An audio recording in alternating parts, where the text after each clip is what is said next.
파이모토 교육을 시작하도록 하겠습니다. 오늘 교육의 순서는 보시는 것처럼 3팀에서 제공한 샘플에 대해서 간략히 소개시켜 드리고요. 파이모토 시뮬레이션에 대한 툴 소개, 그 다음에 사용법, 결과 비교, 이 순서로 진행하도록 하겠습니다. 먼저 보시는 것처럼 저희가 시뮬레이션 하게 될 샘플은 제너럴 스피커고요. 원형 타입입니다. 진동판, 바디, 코일, 댐퍼, 그리고 플레이트, 마그넷, 요크 이런 부품들로 구성되어 있습니다. 특이한 점은 방자형 타입으로서 마그넷이 메인 마그넷과 극성을 반대로 한 서브 마그넷으로 구분되어 있고, 전체적인 디멘전은 프레임 기준으로 50파이의 25T 높이가 되겠습니다. 그리고 이미 저희가 질량 추가법으로 TS 파라미터를 이미 구해놨고요. 그래서 저희가 파인 모토, 그 다음에 클리펠, FEMM까지 해가지고 BL 값을 기준으로 해서 비교해 보도록 하겠습니다. 지금 파트리스트를 보고 계신데요. 저는 이제 파인 모토에 대해서 알려드릴 거기 때문에 여기에서 가장 중요한 부품들은 자개 쪽에 주요하게 들어가는 플레이트, 요크, 마그넷, 여기 아까 말씀드린 대로 서브 마그넷, 그리고 보이스 코일이 되겠습니다. 간략하게 파인 모토 전체적으로 라우드 스피커에서 만들어진 시뮬레이션 프로그램에 대해서 좀 설명해 드리겠는데요. 라우드 소프트웨어에서 이제 생산하는 만들어진 소프트웨어가 몇 개가 있습니다. 뭐 대표적으로 파인콤, 파인모토, 파인박스 뭐 이런 것들이 있는데, 그 중에서 자개 해석 프로그램으로서 저희가 이제 파인모토를 쓰게 되고요. BSE에서는 지금 2008 버전을 가지고 있습니다. 국내 에이전시는 뭐 보이시는 것처럼 뭐 에코코리아라는 업체에서 취급을 하고 있고, 라우드 소프트 회사 본사를 들어가게 되면 좀 더 많은 자료를 얻을 수 있습니다. 2008 기준으로 저희가 장점, 단점을 좀 구분했는데, 장점 같은 경우는 프로그램 FEMM을 비교를 하자면 BL 값을 직접 볼 수 있고, 그 다음에 런리니어 상태로 확인이 가능하다는 겁니다. 그리고 좀 더 상세한 시뮬레이션을 위해서 FEMM과 연동되어 실제 우리가 좀 더 실제에 가까운 모델링해서 B값을 불러올 수 있습니다. 단점이라면 초창기 제너럴을 기준으로 만들다 보니까 축대층 형상만 일단 가능하고요. 그리고 캐드 데이터가 입출력이 좀 불가능합니다. 그리고 무법인 적용이 안 되고, 재질은 에디트는 가능한데 추가하기가 좀 어렵습니다. 그리고 부품 형상이 정해져 있어서 세세한 부분까지 다 편집 불가능하고요. 또한 플레이트 재질 또한 SA1010이라는 재질로 정해져 있습니다. 보면은 간략하게 SEA1010 같은 경우는 이제 인터넷에 찾아보시면 나올 텐데, SEA 같은 경우는 이제 미국에 있는 어떤 자동차, 뭐 오토바이 이런 엔지니어들이 모임을 한 것이고요. SA와 뭐 AISI 이런 부분 협회들이 아래 보시면 알겠지만 거의 그 번호들을 다 공유하고 있고요. 1010에 대한 데이터는 제가 이렇게 인터넷 보시면 저도 찾은 건데, 찾아서 입력할 수 있습니다. 재료 물성을. 그래서 이따가 실제적으로 데이터를 데이터 값을 쓸 때 활용하시면 되고요. 이제 2013 버전에 오게 되면은 아까 2008 버전에서는 할 수 없었던 뭐 부품 형상 편집이라든지 재질 추가, 그 다음에 형상이 좀 더 자유도가 높아집니다. 2013전 버전을 보시게 되면 이렇게 사각 타입을 자유롭게 좀 쓸 수 있고요. 그리고 2008 버전에서는 플레이트, 그 다음에 여기서는 U컵이라고 부르는데, 그 요크의 바깥단 높이가 동시에 움직이는데, 여기에서는 각자 높이를 줄 수 있게 됐고요.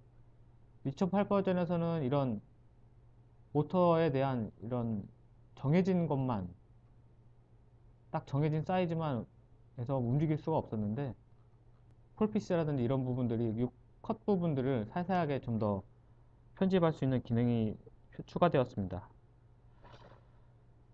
6개의 창들을 보시면 아까 설명드렸던 6개 창들은 처음에 오른쪽에 그 인풋 파일을 저희가 이제 어쿠스틱 컴포넌트, 보이스 코일, 모터 파트 부분을 입력하게 되면 나머지 왼쪽에 있는 부분들이 결과창으로 나오는데 아까 처음에 설명드린 것처럼 FEM에서 B값을 불러와서 결과값을 볼 수 있습니다.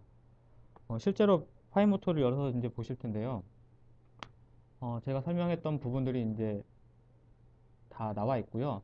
여기서 특이한 점들은 각 파트를 보면서 일단 설명해 드리도록 하겠습니다.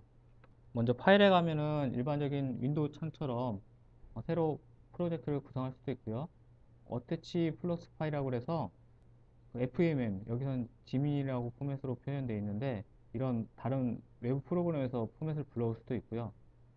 그 다음에 파일을 저장하는 기능이고요. 프린트 할 수 있는 기능이 있습니다. 그리고 비교 기능에는 뭐 특별한 건 없고요.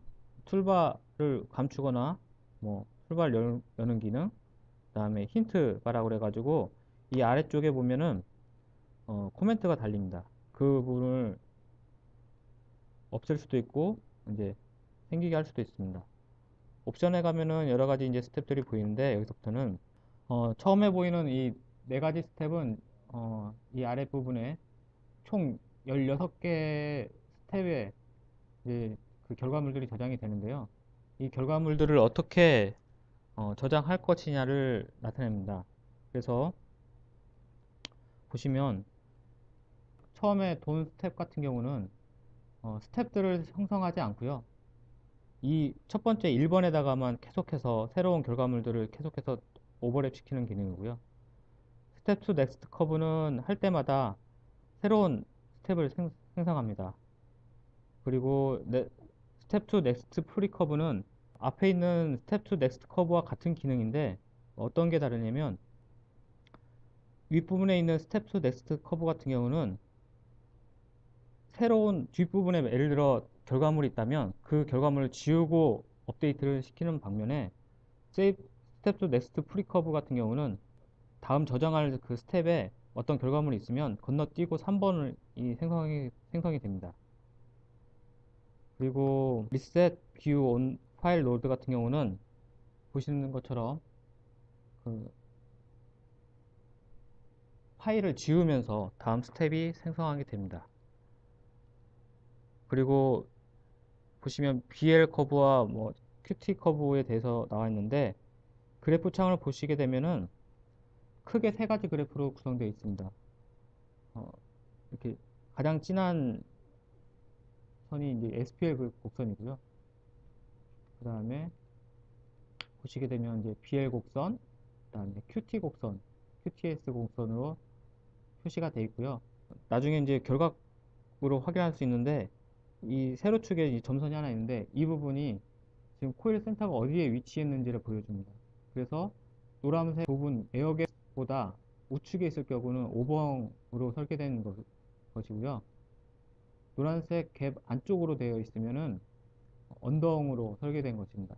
그래서 실질적으로 현 위치에서 얼마큼 코일의 중심 센터를 옮겼을 때 이런 값들이 연동해서 변하게 되는데 BL 값이 어떻게 변하는지도 확인할 수 있습니다. 그리고 current btn qt only 같은 경우는 이제 바깥에 있는 그 1번 아이콘이랑 같은 건데 이거는 뭐 중요한 기능은 아니고요. 그 BL과 QT만 볼 것이냐 안 볼 것이냐 뭐 이런 것들이고요. 그 다음에 플러스 프로파일 호리젠탈 같은 경우는 이 아래에 이제 플러스 파일이 있는데 지금 같은 경우는 이제 그 B값이 세로축의 중심에 맞게끔 되어 있습니다. 근데 이거를 가로축으로 이렇게 축을 변경시킬 수 있는 기능이고요. 어, 편하신 대로 선택하시면 되고요. 그 다음에 다이얼로그 디폴트 어플라이 나우라는 이 탭은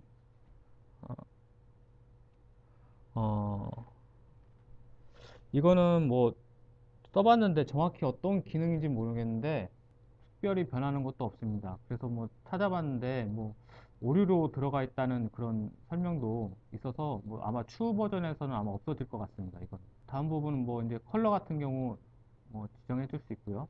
그 다음에 헬퍼에 들어가면 어, 튜토리얼을 볼 수 있고요. 이렇게 설명서를 볼 수도 있고요. 그 다음에 이 버전에 대한 버전도 확인할 수 있습니다.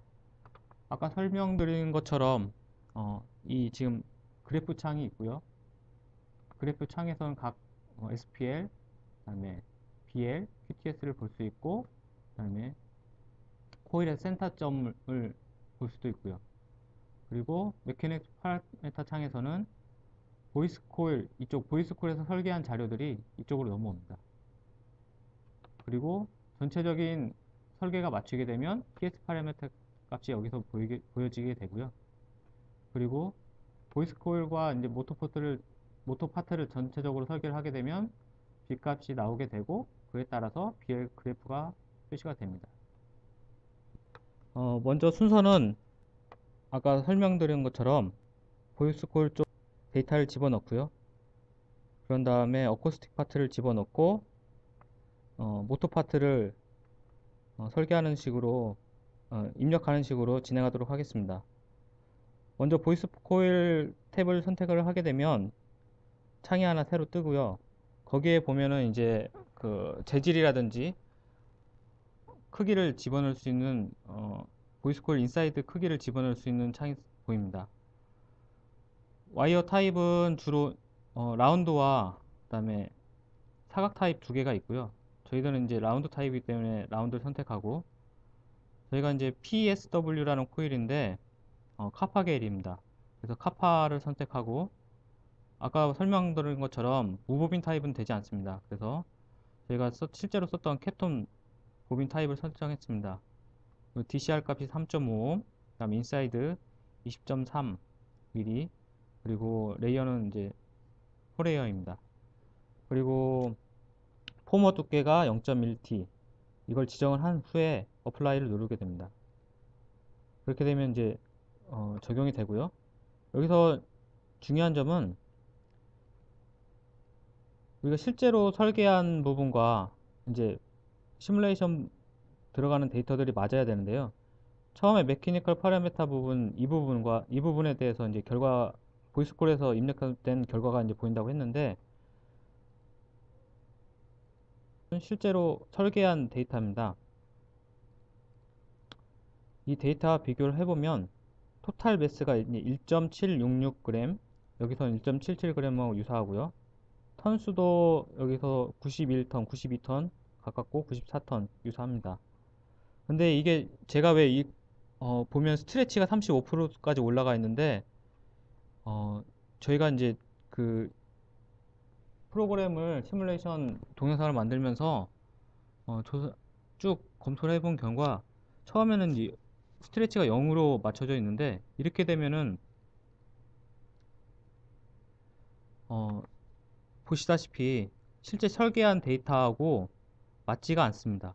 그래서 보정할 수 있는 부분이 어느 부분이 있는지 찾아본 결과 보이스 코일의 스트레치를 변경해서 보정을 할 수 있었습니다. 그래서 지금 같은 경우는 한 33% 정도를 넣게 되면 유사도를 뭐 체크하기 위해서는 매스 부분 여기서 이제 1.77이었는데 여기는 1.82로 좀 아까보다는 많이 유사해졌고요.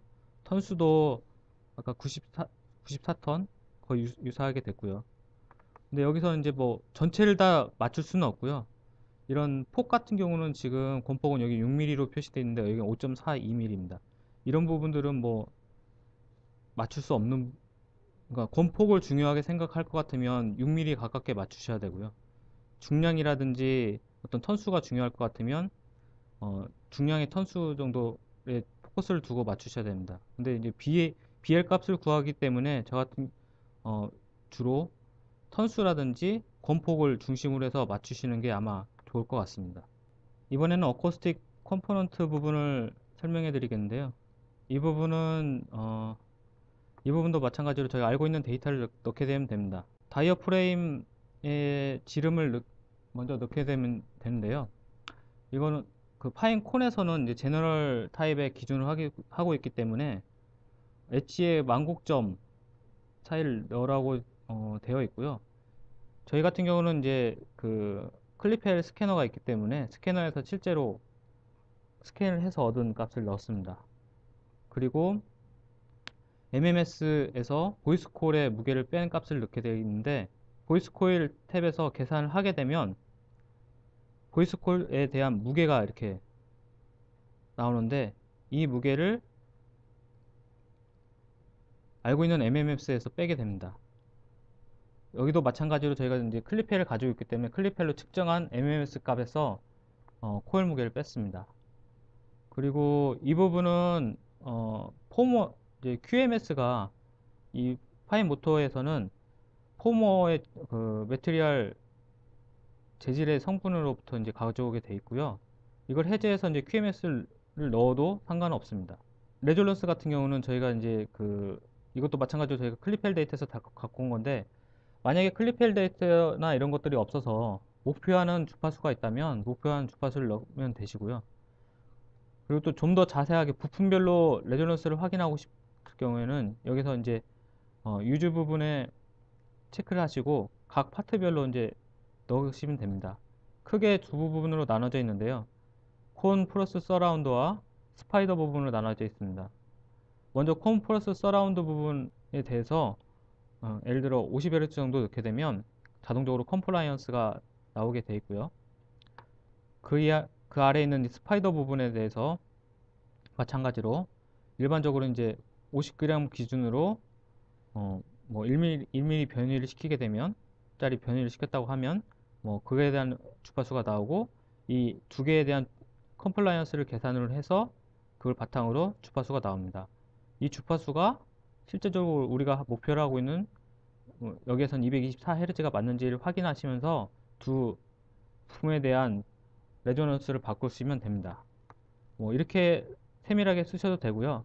뭐 모르시면은 체크를 해제한 후에 224Hz를 가지고 쓰셔도 상관없습니다. 이제 모터 파트 부분에 대해서 설명을 드리겠는데요. 모터 파트 부분은 이제 탭을 누르시기 전에 먼저 메인 형상에 대해서 선택을 하셔야 되는데요. 저희 같은 경우는 처음에 설명해 드린 것처럼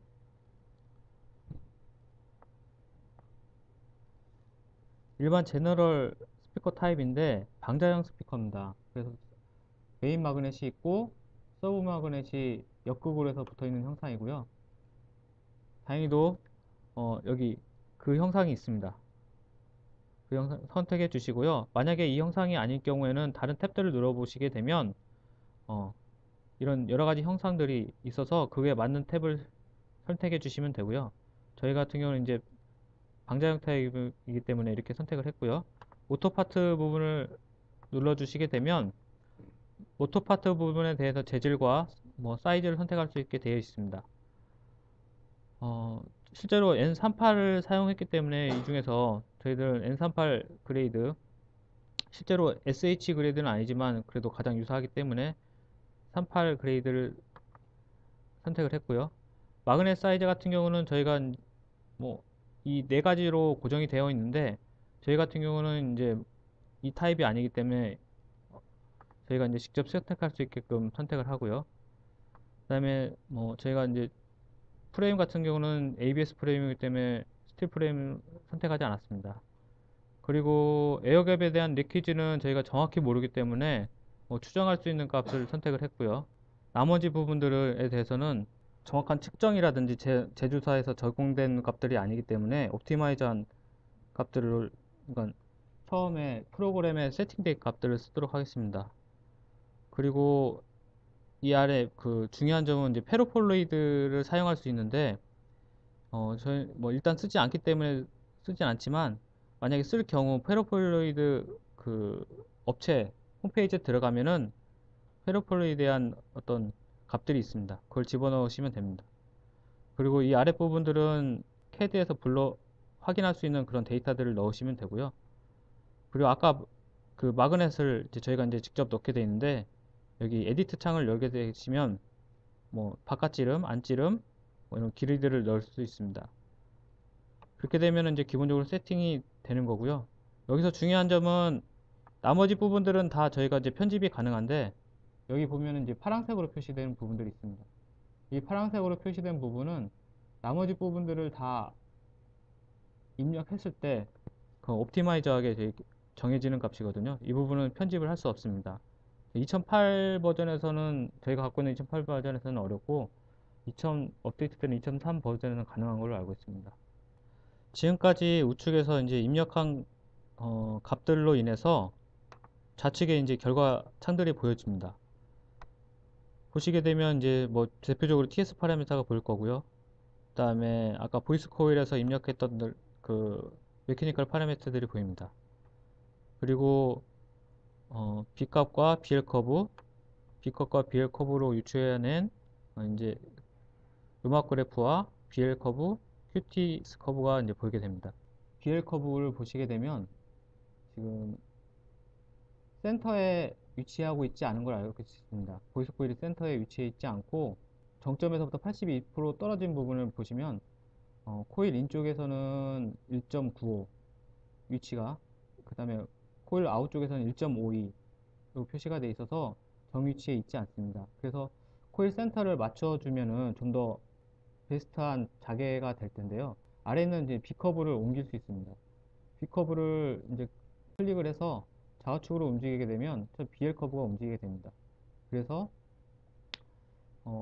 보여지는 값을 좌우를 최대한 대칭이 되게끔 맞추게 되면, 지금은 거의 맞았는데, 이렇게 되면은 실제적으로 보이스 코일이 자개 갭의 센터에 왔다고 볼 수 있고요.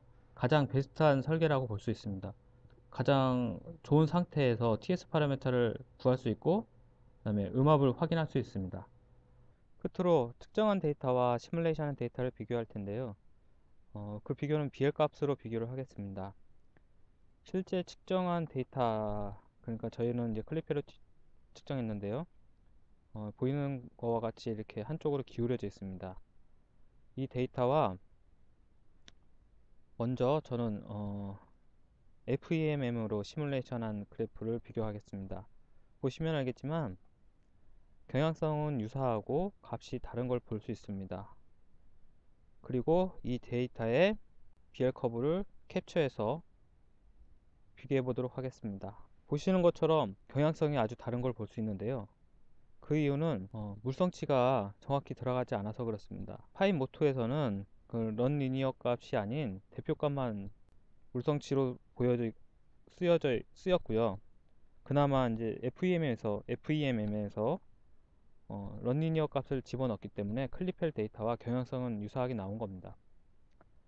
그렇기 때문에 파인 모토에서 좀 더 정확한 경향성을 나타내기 위해서 FEMM에서 시뮬레이션한 B값을 불러올 텐데요.